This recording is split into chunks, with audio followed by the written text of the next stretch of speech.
Views आपको आगाह करते हैं कि ऑनलाइन गेम्स के कितने बड़े बड़े साइड इफेक्ट्स हैं। बहावलपुर का एक इंतहाई सनसनीखेज और अफसोसनाक वाकया, जहां कहते हैं ना कि बात करने से भी मैं कासिर हूं, पबजी गेम के जरिए कहते हैं जुड़ने वाला रिश्ता एक दर्दनाक कहानी में बदल गया। खालिद महमूद जो कि एक बैंक में गार्ड के तौर पर फराइज सर अंजाम दे रहे हैं, उनकी बहू माया अली ने मुबैना तौर पर उनकी 16 साला नंद माहम अली को अगवा कर लिया। ये वाकया कोई मामूली दिन का किस्सा नहीं है, बल्कि 9 माह गुजरने के बावजूद माहम अली की बाजियाबी ना होने पर वालिदैन के लिए कर्बनाक इम्तहान बन चुका है। वाकई की तफसील चौंका देने वाली है। खालिद महमूद के बेटे का शान महमूद ने 3 साल कबल पबजी गेम के जरिए माया अली से राब्ता कायम किया। दोस्ती बढ़ते बढ़ते शादी में बदल गई। शादी के 3 माह बाद माया अली ने मुबैना तौर पर घर के जेवरात, नकदी और अपनी नंद माहम को जबरदस्ती एक सफेद गाड़ी में बिठाकर फरार हो गई। FIR में माया अली, उसकी वालदा तस्लीम अख्तर और भाइयों को नामजद किया गया है। कानूनी रुकावटें और सूबाई हदूद की पेचीदगियां इस केस में बड़ी रुकावट बनी हुई हैं।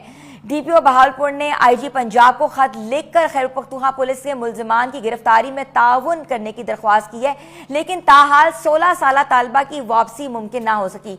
आज हमारे साथ स्टूडियो में मुतासरा तालबा के वालिदैन और उनके वकील मौजूद हैं। तमाम हम इस मामले की ताज़ा तरीन सूरत हाल से आपको भी आगाह करेंगे और बताएंगे कि ऑनलाइन गेम्स के इफेक्ट जो हैं पूरी पाकिस्तान के घरों में कैसे हो रहे हैं। तो मैं सर वालदा जो हैं ज़रका परवीन साहिबा, खालिद महमूद साहब और उनके वकील फहमीद नवाज अंसारी साहब को खुशामदीद कहती हूँ। मैं अम्मा जी आपके पास आऊँगी। मुझे बताएं कि 9 महीने से आपकी बेटी जो है लापता है, कोई राब्ता हुआ है, कोई कोशिश की गई है? जो अगवा लोग जिन्हें अगवा किया उनकी तरफ से कोई फ़ोन कॉल आई? मैम पहले तो आपको करेक्ट करती चलूँ कि 10 महीने और 12 दिन हो गए हैं। हम तो एक एक दिन क़यामत का गिन के गुजार रहे हैं। मेरी बच्ची को अगवा हुए और हमें किसी ने कोई राब्ता नहीं किया।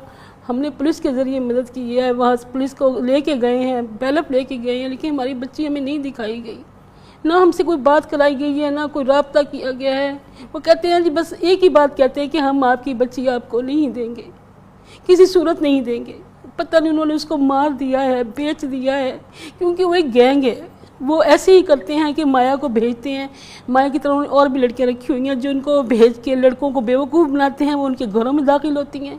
इसके बाद वो लड़कियां शादी करती हैं, फिर उनको लूटती हैं और उनके बच्चे अगवा करती हैं। अम्मा जी, आपके बेटे ने लड़की से कहाँ राब्ता किया, कहाँ वो मिले आपस में? और शादी जब करते हैं तो 2 खानदानों का मेल होता है, तो आप लोगों ने कोई जांच पड़ताल नहीं की?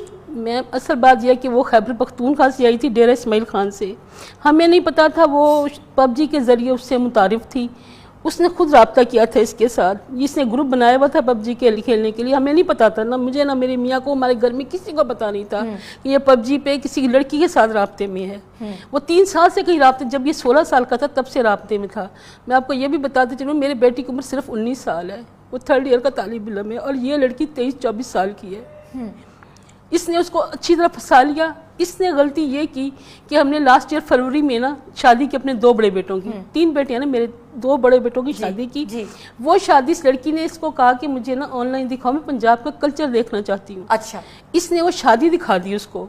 शादी में जो जेवरात और ताम झाम सब कुछ था, वो बेशक वो आर्टिफिशियल जेवरात ज़्यादा थे, लेकिन वो लड़की समझी कि इनके पास सोना है काफ़ी। वो लूटने के इरादे से उसने इसको अपनी झूठी हमदर्दी में लेना शुरू कर दिया। पहले सिर्फ दोस्ती थी, फिर उससे अपनी मजलूमियत की दास्तानें सुनाई इसको। 3 साल तक वो राब्ते में रही है। 3 साल से राब्ते में थी। उसने तब नहीं मजलूमियत की दास्तान सुनाई। फिर उसने कहा जी मेरी माँ मुझे अलग बेच रही है, बाप मेरा अलग बेच रहा है मुझे, तो मैं तो बहुत मजलूम हूँ, तो मेरी बड़ी बहन ने खुदकुशी कर ली है। यहाँ तक उसने कहा नौज़बिल्लाह तौबा कि हम तो ये अल्फाज बता करते काम थे हमारी रूह के, वो मेरा बाप मुझसे ज्यादती करता था। इस लड़की ने कहा उसको, इससे बकायदा, हाँ जी, इससे बकायदा मैसेज भेजे कि ये अपने मैसेज अपने माँ बाप को सुनवा दो कि वो मुझ पर रहम खाएं। इसने हमें वो मैसेज तब नहीं सुनाए, हमें कुछ नहीं बताया। अचानक ये लड़की जाऊंगी मुतासरा जो वालिद हैं खालिद महमूद साहब, उनकी तरफ मैं रुख करूंगी। आप मुझे बताएं खालिद साहब, आपने किस किस जगह जो है दरवाजे खटखटाए अपनी बच्ची की बेज़ियाबी के लिए? मैडम, जिस दिन मेरी बच्ची अगवा हुई है ना, हमें एक CCTV पे हमने देखी, जब धक्का मार के उसे वो वाक का उसने बहाना बनाया था 9वें महीने की 5 तारीख को या 7 तारीख को, जी मैंने वाक करनी है, मैं मोटी हो रही हूँ। मेरा बेटा का शान, माया और मेरी बेटी, ये मेरे घर से ना 10 फुट का फासला है सड़क का सिर्फ। तो वहाँ पे हाउसिंग स्कीम है, उसका गेट है तकरीबन कोई 3-4 एकड़ के बाद। वो लड़की वहाँ पे वॉक करने जाती, सुबह फजर की नमाज पढ़ के ये अच्छा। लोग जाते थे। बेटी मेरी फर्स्ट ईयर की स्टूडेंट थी, वो जाती थी, ठीक है। 2/10 का दिन आ गया, मेरी बेटी और वो दोनों हैं, दरवाज़ा मेरा खुला छोड़ गए वो लोग। अच्छा। ठीक सर। तो उसके बाद जब वहाँ पे पहुँचे, वहाँ पे एक LEE 2553 गाड़ी का नंबर है, लाहौर नंबर। वो वाइट कलर की करोला है, रेंट पे लेके आए थे डेरा इस्माइल खां से। अच्छा। ठीक, वो गाड़ी खड़ी हुई है वहाँ पे। जब मेरी बच्ची वहाँ पे, ये मेरी बच्ची है, ये पीछे माया है, जब गाड़ी के गेट के पास पहुंची उसने धक्का दिया, मेरी बेटी का लगा छत पे सिर। तो उसकी वालदा पीछे, तस्लीम अख्तर, जो मुझसे 5 लाख रुपए लेके गई थी, अच्छा। उसने उसका हाथ पकड़ लिया। माया ने उसके जल्दी जल्दी पैर अंदर किए। यहाँ से बहावलपुर से डेरा इस्माइल खां वो 130-35 की स्पीड पे गए, जिससे रेंट पे लेके आए थे ना गाड़ी। उसने उसे मैसेज किया, उसने कहा भाई तू एक बहावलपुर का रोड मुल्तान का गंदा है, तो तू 130-35 की स्पीड पे आ रहा है, अगर कोई नुकसान होगा, उसने कहा मैं गाड़ी दूंगा, मेरे पास मैसेज है, वो भी मैसेज दूंगा मैं आपको। अच्छा, तो ये 5 लाख रुपए आपसे उन्होंने कब लिए थे, क्यों लिए थे? ये मैडम, जब हम मेरे बेटे का निकाह करा लिया ना, उस टाइम इसके 29 जून को वो भावलपुर आई, मेरा बेटा घर लेके आ गया, तो मैंने इनकार कर दिया। मैंने कहा नहीं भाई मैं नहीं रखता। तो उसने मुझे ये कहा कि मेरा बाप मेरी बड़ी बहन के साथ ज्यादती करता था, तो उसने खुदकुशी कर ली, अब वो मेरे साथ करता है। मेरी माँ मुझे कहीं और बेचना चाहती है, और जिसके साथ मेरी बहन की एंगेजमेंट की थी उसके साथ, तो वो मेरी माँ के साथ भी गलत है। मैं नहीं चाहती वहाँ पे जाना, अगर आप मुझे नहीं कबूल करेंगे मैं खुदकुशी कर लूँगी। तो मुझे, हम पंजाब के लोग हैं ना, हमें तरस आ गया उसके ऊपर। तो मैंने तरस के हमारे 30 जून बच्ची को। केपीके से ताल्लुक रखती थी, वो जो माया अली थी? जी। वहीं से पठान फैमिली से थी? नहीं नहीं नहीं, सराइकी हैं वो। सराय वो की भी सराय की है, लेकिन रहते उधर थे? रहते जी उधर। जी, अच्छा, ठीक है, डेरा इस्माइल खां। ठीक है। तो मैडम वो लड़की को मैंने 30 जून को शादी करवा दी।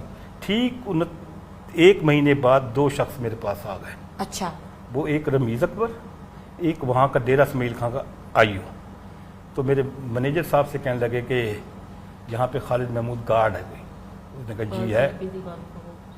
तो उसने मुझे बुलाया, तो मैंने कहने लगे, मैं कहा वो मेरी बेटी है, मेरे बेटे के साथ शादी कर ली, शॉर्ट लफ्ज़ में।